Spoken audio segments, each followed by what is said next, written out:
Dr. Jaffe, if a person has high gut permeability, will they show reactive on the LRA to more items as opposed to if their gut permeability was reduced? Right. If you have a healthy digestion, then the lining of your intestines allows in only building blocks.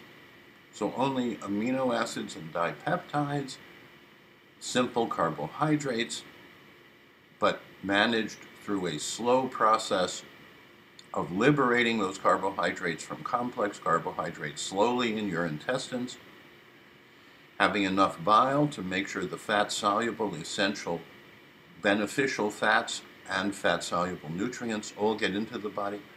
All of that is premised on a healthy 12-hour to 18-hour digestion, transit time, healthy digestion. Most people in America do not have healthy digestion. The repair of their digestion has been for a long time reduced, and therefore they have what we conventionally call leaky gut syndrome, which most gastroenterologists do not recognize, and they just kind of roll their eyes because there's no simple test to confirm leaky gut, to confirm hyperpermeable intestines. But yes, if your digestion is impaired, you're going to reduce the healthy mucins, you're going to reduce the healthy secretory IgA, you're going to reduce the healthy products that your immune digestive relationship produces in order to prevent digestive remnants, that means immune reactive digestive remnants, from getting through the wall of the intestines into the body where immune defense reactions are provoked. So yes, if you have a lack of repair, you have a leakiness in your gut. Leakiness in your gut means letting things that are too big get in. And there's a reason why digestion wants you to break your food down to the elemental building blocks that always nurture and support you, and why a healthy digestion never wants you to allow in immunoreactive substances.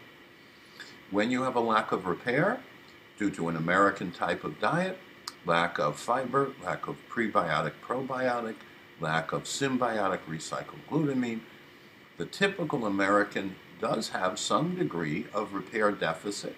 The severe form is called enteropathy, but on your way to enteropathy, you can let in a lot of digestive remnants that overstimulate and exhaust your immune defense and repair system, that cause your neurohormones and neurochemicals to be imbalanced, and cause all sorts of, predispose to, and cause all sorts of chronic ill health.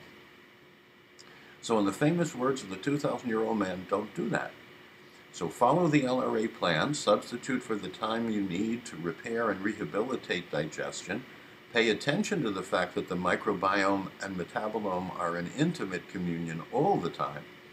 So be nice to your digestive tract so that your metabolism can produce the molecules that prevent remnants of digestion from getting into the body and provoking immune defense and repair, autoimmune inflammatory repair deficit conditions, which last time I checked were not only epidemic but still increasing. So we have a very big job to inform our colleagues and consumers about the opportunity to reset to a healthy digestion so that digestion and especially the wall of the digestive tract can be repaired, and we can then be well and happy the alkaline way.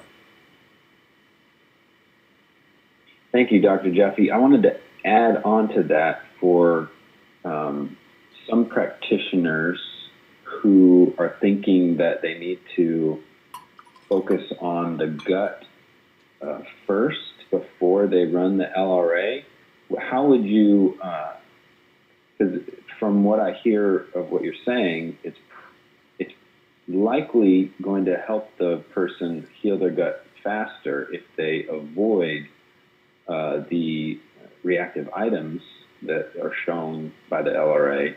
But how would you speak to the practitioners in encouraging them to run the LRA initially as opposed to waiting later until their gut permeability has improved?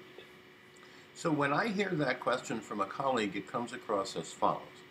Can't I do something simple to solve the problem quickly for the patient who wants relief Why do I need a blood test and a preparation and this whole LRA plan, which has to do with changing the kitchen and diet, and it has to do with intensive supplementation and engagement in mind and body activities? Should I really do that first line?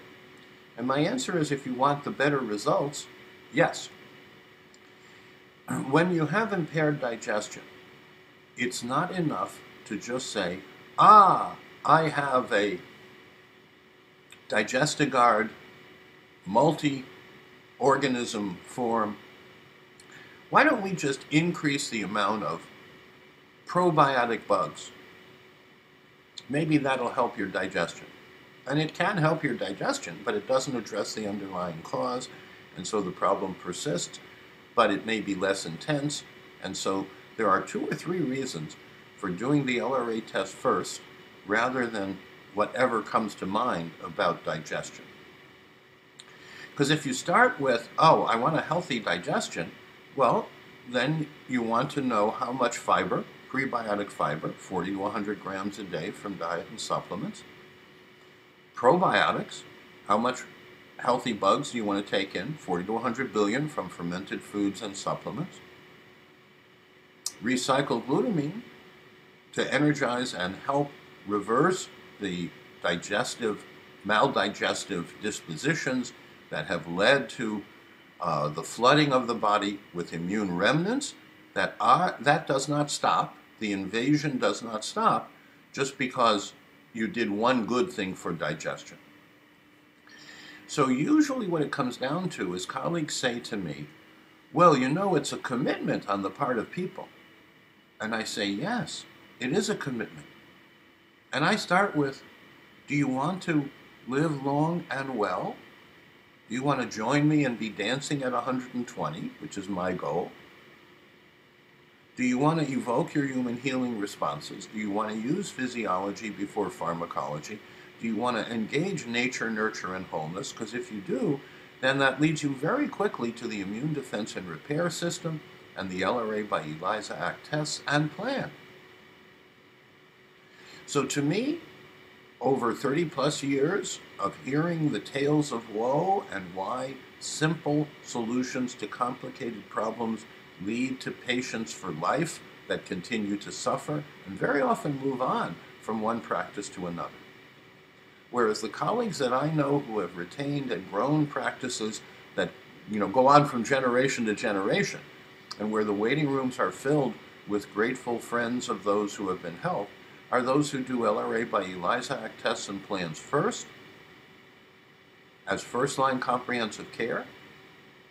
That's the first thing to do when you have a chronic and complicated inflammatory, autoimmune, or similar condition. And so yes, I'd like to say the answer to digestive problems is to take 6 of these and 4 of those, but it's not. It's not that simple. And very often colleagues, on the one hand, are grateful for the understanding of how intimate is the relationship between immune defense and repair and the ability to function in the 21st century. But then they say, well, my patients, they want magic bullet solutions. Now that sounds like a pharmaceutical solution to me, and my answer is, as a professional, I can help you explain to them why they can restore, rehabilitate, and renew themselves, or they can continue to kind of go from pillar to post, from one problem solution to another, from one magic solution to another, and you find eventually that you need a comprehensive solution to human problems in the 21st century, and that's what we provide as first-line and comprehensive care.